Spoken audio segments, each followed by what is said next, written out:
Hello बच्चों, the study मंच के यूट्यूब चैनल पे मैं कंचन भारद्वाज आप सभी का फिर एक बार स्वागत करती हूँ और आशा करती हूँ कि आप सभी बच्चे अच्छे से पढ़ रहे होंगे और अपना ध्यान पूर्वक पढ़ाई को कर रहे होंगे।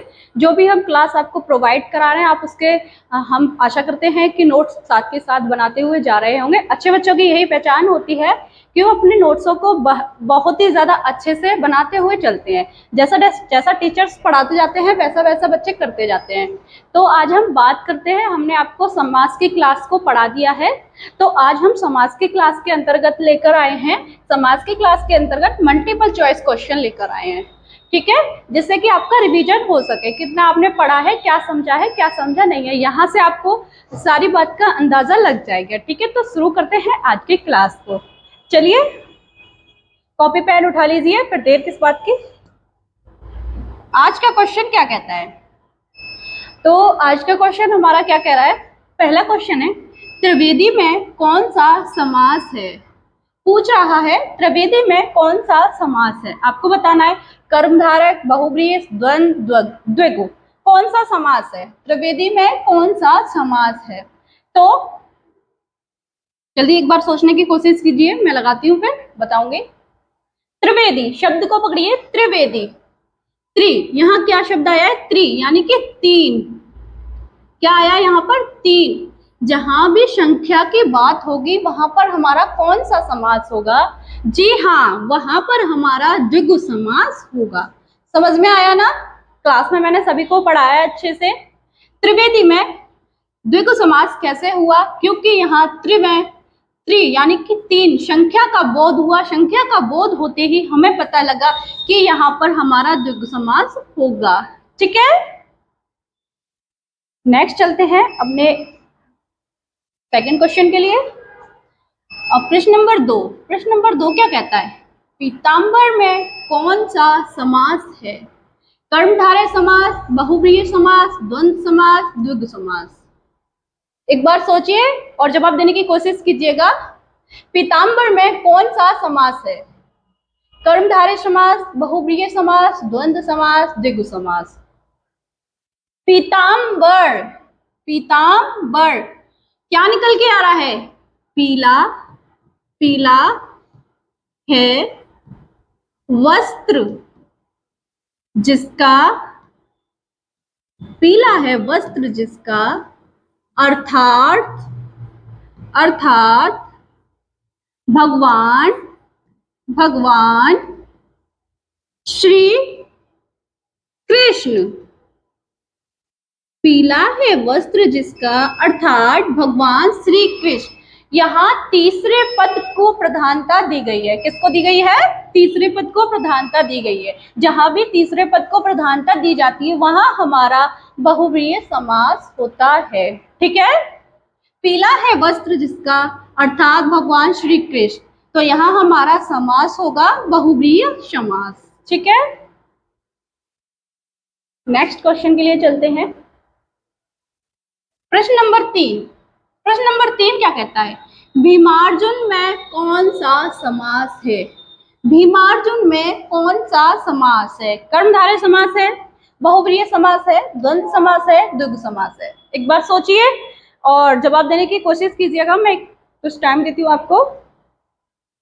भीमार्जुन में कौन सा समास है,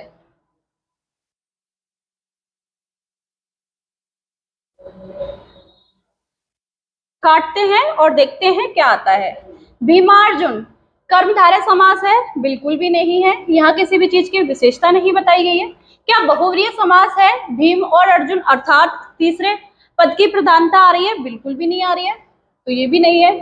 क्या द्वंद्व समास है, भीम और अर्जुन, क्या निकल कर आएगा भीम अर्जुन का, भीम, समास विग्रह कीजिए, भीम और अर्जुन, भीम और अर्जुन। ठीक है, तो जहां भी मैंने बोला था और या तथा आए वहां पर कौन सा समास होगा, वहां हमारा जी हाँ द्वंद्व समास होगा। ठीक है, कौन सा समास होगा, द्वंद्व समास होगा। द्विगु समास क्यों नहीं होगा, क्योंकि यहाँ पर कोई भी हमारी संख्या का बोध नहीं हो रहा है। ठीक है, इसलिए हमारा द्विगु समास भी नहीं होगा, तो यहाँ हमारा होगा द्वंद्व समास। ठीक है, समझ आया। नेक्स्ट चलते हैं। प्रश्न नंबर आता है 4। क्या कह रहा है? चरण कमल में समास है। चरण कमल में कौन सा समास है? कर्मधारय समास है, बहुब्रीहि समास है, द्वंद्व समास है, द्विगु समास है। क्या कह रहा है? चरण कमल यानी कि चरण को कमल के समान मान लिया, यानी कि विशेषता क्या हो रही है यहाँ पर? विशेषता की बात, विशेषता। जहां भी विशेषता की बात होगी वहां हमारा कर्मधारय समास होगा। ठीक है, नेक्स्ट क्वेश्चन के लिए चलते हैं। क्वेश्चन नंबर आता है 5। शताब्दी में कौन सा समास है? शताब्दी में समास है, कौन सा समास है? कर्मधारय समास, बहुब्रीहि समास, द्वंद्व समास, द्विगु समास। शताब्दी में कौन सा समास है? एक बार सोचिए और जवाब देने की कोशिश कीजिएगा। शताब्दी, पकड़िए, सत यानी कि 7, शत यानी कि 7। जहां भी हमें संख्या का बोध होगा वहां हमारा द्विगु समास होगा। जहां भी हमारे पूर्व पद में संख्या का बोध होगा वहां हमारा द्विगु समास होगा। ठीक है, कैसे होगा, क्यों होगा, ये सारा कुछ मैंने आपको क्लास में पढ़ा दिया है। जिस बच्चे को ये समझना है सारा कुछ कि ये कैसे संख्या का बोध हो रहा है, कहाँ संख्या का बोध हो रहा है, कहाँ प्रधानता है, कहाँ तीसरे पद की प्रधानता है, वो सब मैंने आपको क्लास में समझा दिया है। एक बार क्लास लीजिएगा, फिर ये आपकी समझ में ज्यादा अच्छे से आ जाएंगे। ठीक है, अब आता है प्रश्न नंबर 6। बहुत ही इजी है क्वेश्चन। समास चैप्टर ही अपने आप में बहुत इजी है, यदि आपको समझ में अच्छे से आ जाए तो बहुत ही ज्यादा इजी है। अब यह कहता है सुख दुख में समास है। सुख दुख में समास है, द्वंद्व समास, द्विगु समास, बहुब्रीहि समास, कर्मधारय समास। क्या होगा सुख और दुख में? हाँ जी, तो मैंने क्या बताया था आपको? जहां भी हमको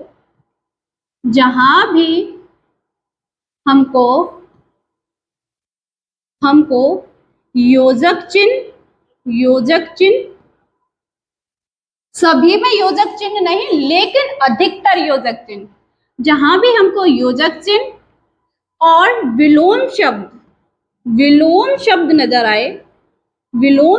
नजर आए वहां हमारा कौन सा समास होता है? मैंने क्लास के अंदर सबको बताया, एक बार जल्दी से बताइए, वहां हमारा कौन सा समास होता है? जी हाँ, करेक्ट, वहां हमारा द्वंद्व समास होता है। जहां भी हमको योजक चिन्ह, विलोम शब्द, सुख दुख विलोम है ना, तो यहाँ हमारा कौन सा समास होगा?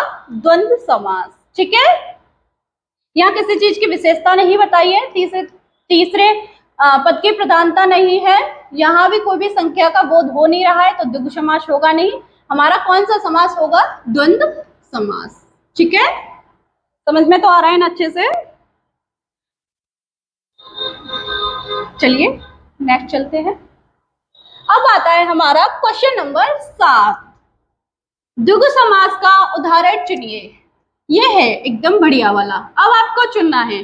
द्विगु समास का उदाहरण चुनिए चुनिए चौमासा, नवरत्न, पंचवटी, ये सभी। द्विगु समास में क्या होता है, कैसे होता है, जल्दी से दिमाग लगाइए और इनको एक बार चॉइस करके बताइए कि चौमासा लगाऊं, नवरत्न लगाऊं, पंचवटी लगाऊं या ये सभी। द्विगु समास का उदाहरण चुनिए। हाँ जी, करेक्ट, इसका आंसर होगा द्विगु समास में द्विगु समास का उदाहरण होगा ये सभी, चौमासा, नवरत्न, पंचवटी, ये सभी। कैसे होंगे द्विगु समास में? क्योंकि चौमासा में सबसे पहले संख्या का बोध होता है 4, नवरत्न में संख्या का बोध होता है 9, पंचवटी में संख्या का बोध होता है 5, तो इसलिए ये हमारे होंगे ये सभी। जहां भी हमको पूर्व पद संख्या मिले, पूर्व पद में संख्या का बोध हो, संख्या का बोध हो, वहां हमारा द्विगु समास होता है। द्विगु समास होता है। बाकी सारा मैंने डिटेल्स में क्लास में पढ़ा ही दिया है आपको, यहाँ भी अच्छे से समझते हुए चलिएगा। क्लास में तो मैंने कराया ही है सभी बच्चों को। अब आता है हमारा क्वेश्चन नंबर 10। क्वेश्चन नंबर 10 क्या कहता है? दशानन का समास विग्रह कीजिए। दशानन का समास विग्रह कीजिए। क्या होगा? 10 है मुख जिसके अर्थात रावण, 10 है मुख जिसके विष्णु, 10 है आंखें जिसकी पार्वती, 10 है वस्त्र जिसके। क्या होगा इन चारों में से? क्या है आपके अनुसार बताइएगा। मैंने क्लास में सभी को पढ़ाया है। दशानन का समास विग्रह कीजिए। क्या होगा दशानन का समास विग्रह? हाँ जी, तो दशानन यानी कि दशानन यानी कि 10। आनन का अर्थ होगा यहाँ पर मुख। मुख आनन का अर्थ होगा, आनन का अर्थ होगा मुख। 10 आनन यानी कि 10 मुख, 10 है मुख जिसके अर्थात रावण। तीसरा पद प्रधान हुआ यहाँ पर, तीसरा पद प्रधान हुआ यहाँ पर। तो ये हमारा कौन सा समास होगा? पहली बात तो दशानन का समास विग्रह होगा। 10 है मुख जिसके अर्थात रावण, क्योंकि इसमें तीसरे पद को प्रधानता दी गई है। और यहाँ यदि ये पूछ लेता है कि यहाँ कौन सा समास है, तो यहाँ कौन सा समास होगा हमारा? कौन सा समास होगा यहाँ हमारा? तो यहाँ होगा हमारा, जहां भी तीसरे पद को प्रधानता दी जाती है वहां होता है हमारा बहुव्रीहि समास। ठीक है, बहुव्रीहि समास। ठीक है। अब जो भगवान विष्णु जी के लिए तो बोल नहीं रहा है। 10 है आंखें जिसकी पार्वती, बिल्कुल ही गलत है। 10 है वस्त्र जिसके, गलत है। 10 है मुख जिसके अर्थात रावण। ठीक है, दशानन। नेक्स्ट चलते हैं। नेक्स्ट कहता है क्वेश्चन हमारा, माता पिता में समास है। माता पिता में समास है। बहुव्रीहि समास, कर्मधारय समास, द्वंद्व समास या फिर द्विगु समास। कौन सा समास है एक बार जल्दी से बताइएगा। माता पिता में समास है। बहुव्रीहि समास, कर्मधारय समास, द्वंद्व समास या द्विगु समास। माता पिता, हाँ जी, तो मैम ने बताया था जहां भी हमको योजक चिन्ह मिलेगा, विलोम शब्द मिलेगा, वहां हमारा द्वंद्व समास होगा ही होगा। कौन सा समास होगा? द्वंद्व समास। ठीक है, माता पिता में कौन सा समास होगा? द्वंद्व समास। नेक्स्ट प्रश्न नंबर 4 है, 4 राहों का समूह में समास है। 4 राहों का समूह में समास है। 4 मार्ग, चौराहा, 4 राह, इनमें से कोई भी नहीं। 4 राहों का समूह में समास है। अब इसको जहां भी आपने सुना होगा कहते हैं 4 राहों का समूह, तो उसको क्या कहते हैं? 4 राहों के समूह को हम बोलते हैं चौराहा। जहां पर 4 रोड आपस में मिलते हैं, यानी कि आमने सामने से, और ऐसे 4 रोड आपस में मिलते हैं, ऐसे जहां आपस में 4 रोड मिलते हैं उसको हम बोलते हैं ना चौराहा।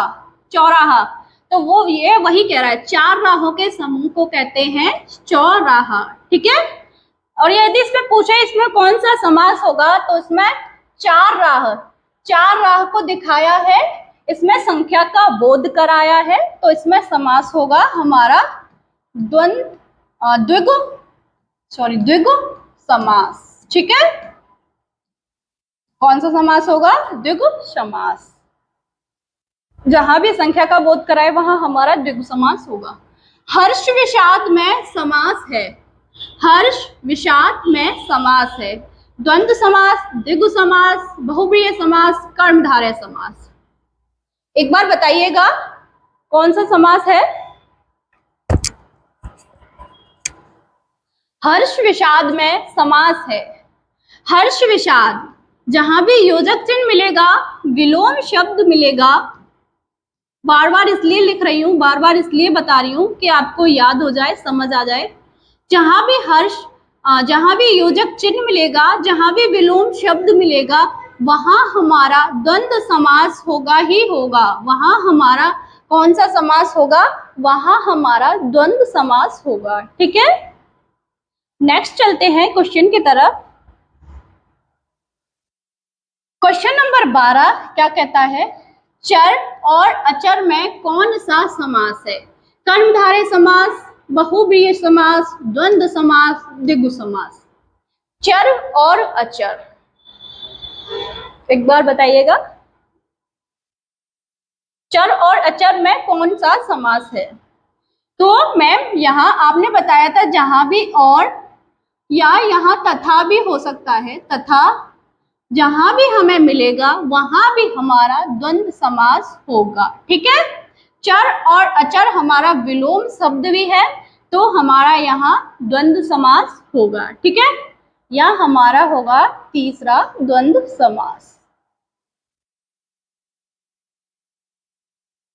जल्दी जल्दी तो नहीं हो रहा है? किसी बच्चे को ऐसा लग रहा हो कि जल्दी जल्दी जल्दी प्रैक्टिस हो रही है? ऐसा तो नहीं हो रहा ना? आराम से चल रहा है ना? ठीक है, फिर नंबर आता है अब हमारा क्वेश्चन नंबर 13। 13 क्वेश्चन कहता है गंगा यमुना का समास विग्रह कीजिए। गंगा यमुना का समास विग्रह कीजिए। गंगा और यमुना, गंगा यमुना, गंगा प्लस यमुना, यमुना प्लस गंगा। गंगा यमुना का समास विग्रह कीजिए एक बार, क्या होगा? गंगा यमुना का समास विग्रह, गंगा यमुना का समास विग्रह होगा, जी हाँ, गंगा और यमुना। गंगा यमुना का समास विग्रह होगा गंगा और यमुना। ठीक है, गंगा यमुना नहीं होगा, गंगा प्लस यमुना नहीं होगा, यमुना गंगा बिल्कुल भी नहीं होगा। ठीक है, क्या होगा? गंगा और यमुना। अब आता है क्वेश्चन नंबर 14। अगर हम इसको पहले बाद में करेंगे, थोड़ा से बात पर डिस्कस कर लेते हैं। जो बच्चा हमारी पिछली क्लासों को नहीं लिए हैं उनसे कहना चाहते हैं आप एक बार क्लास को लीजिए, और यदि आपको हमारी क्लास अच्छी लग रही है तो अपने फ्रेंड्स को भी शेयर कीजिए, और एक लाइक करके तो जरूर जाइएगा, जिससे हमें भी पता चलता है हम आपके लिए मेहनत कर रहे हैं तो हमारी मेहनत कैसी जा रही है। ठीक है, तो एक बार लाइक कीजिएगा वीडियो को, और अपने दोस्तों के साथ शेयर करना ना भूलें। ठीक है, प्रश्न नंबर 14 क्या कहता है? सप्तऋषि का समास विग्रह कीजिए। क्या पूछा है यहाँ पर? समास विग्रह। सप्तऋषि का समास विग्रह कीजिए। ऋषियों का समाहार, 7 ऋषियों का समूह, सप्ते प्लस ऋषि, 7 सिंधुओं का समूह। क्या होगा यहाँ बताइएगा? सप्तऋषि का समास विग्रह क्या होगा बताइए? जी हाँ, करेक्ट। सप्तऋषि का समास विग्रह होगा ऋषियों, 7 ऋषियों का समूह, 7 ऋषियों का समूह। ठीक है, यदि हम इसमें आपको पूछ लें कि इसमें समास कौन सा होगा तो आप क्या जवाब दोगे? एक बार जल्दी जल्दी जल्दी जल्दी जवाब दीजिएगा। सप्तऋषि में कौन सा समास होगा? तो यहाँ हमने देखा सप्त यानी कि 7, जहां भी संख्या का बोध होगा, जहां भी हमें संख्या का बोध होगा वहां हमारा द्वंद्व समास, सॉरी द्वंद्व ही निकल रहा है बार बार मुझसे, जहां भी संख्या का बोध होगा वहां हमारा द्विगु समास होगा। ठीक है, तो यहाँ पूछेगा कौन सा समास है, तो यहाँ द्विगु समास है। ठीक है,